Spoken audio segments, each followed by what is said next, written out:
Kaya niyo ba sagutan yung ganitong klaseng problem in less than 20 seconds? Kung hindi pa, tara, matuto tayo. What is 1/8 in percent? Na guys, medyo matrabaho or mahirap sagutan yung problem na to, lalo-lalo na kung hindi mo kabisado yung value ng isang fraction to percent. Let me give you an example. We have 1/2. Alam naman natin ng 1/2 is equivalent to 50%. Ngayon, paano ngayon yung 1/8? Ang tendency, kung hindi mo kabisado yung value nito in percent, you will divide 1 kay 8 manually. And in an examination, medyo matrabaho yon.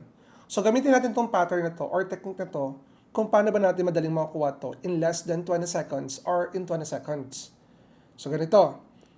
Yung 1/2 natin, kapag hinati mo yan, the value of 1/2 divided by 2 is 1/4.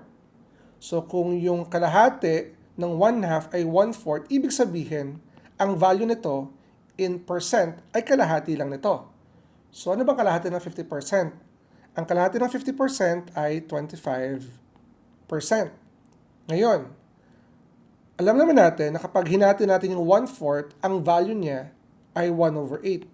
So again, clarify natin, when you divide 1/4 by 2, or kapag hinati mo yung 1/4 by 2, ang kanyang value ay 1/8. So anong ibig sabihin nun?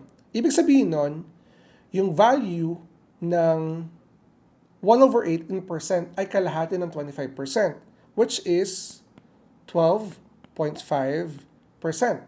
Ibig sabihin, the correct answer here is letter B.